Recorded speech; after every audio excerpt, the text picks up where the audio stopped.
Remue ménage. Remue ménage.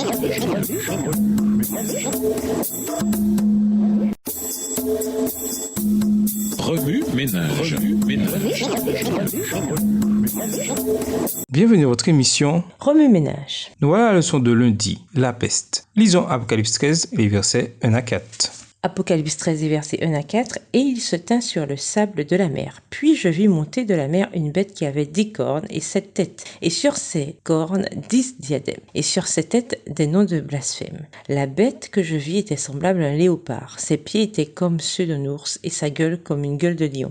Le dragon lui donna sa puissance et son trône et une grande autorité. Et je vis l'une de ses têtes comme blessée à mort, mais sa blessure mortelle fut guérie. Et toute la terre était dans l'admiration derrière la bête. Et ils adorèrent le dragon parce qu'il avait donné l'autorité à la bête. Ils adorèrent la bête en disant « Qui est semblable à la bête et qui peut combattre contre elle ?» Le 13e chapitre nous donne la description de notre animal, Apocalypse 13, versets 1 à 10, qui ressemblait à un léopard, auquel le dragon donna sa puissance et son trône et une grande autorité. Comme la plupart des protestants l'ont cru, ce symbole représente la papauté, qui réussit à s'emparer de la puissance du trône et de l'autorité de l'ancien empire romain. Il lui fut donné le pouvoir d'agir pendant 42 mois. Le prophète ajoute, l'une de ses têtes fut comme blessée à mort. Et encore, si quelqu'un mène en captivité, il ira en captivité. Si quelqu'un tue par l'épée, il faut qu'il soit tué par l'épée. Les 42 mois sont identiques à la période de un temps, des temps et la moitié d'un temps. 3 années et demie ou 1260 jours de Daniel et pendant lesquels la papauté devait opprimer le peuple de Dieu. Nous l'avons déjà dit dans les chapitres précédents. Cette période a commencé avec la suprématie papale en l'an 538 de notre ère et s'est terminée en 1798. C'est alors que le pape fut fait prisonnier par les troupes françaises et que la papauté reçut une blessure mortelle.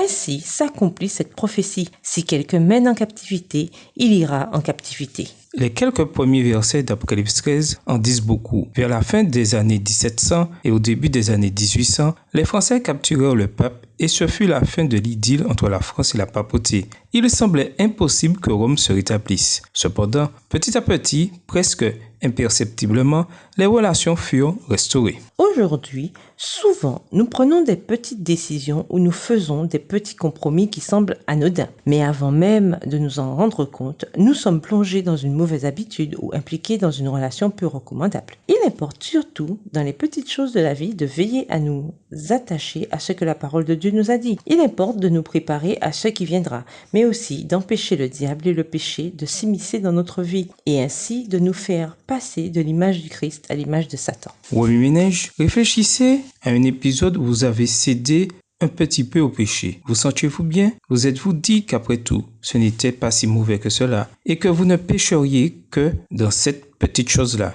si l'occasion se représentait? À cause de ce faux pas, avez-vous rationalisé au point de vous dire qu'il n'y aurait pas de mal à pécher juste un petit peu dans un autre domaine? Au revoir. Et à demain si Dieu veut. Remue ménage.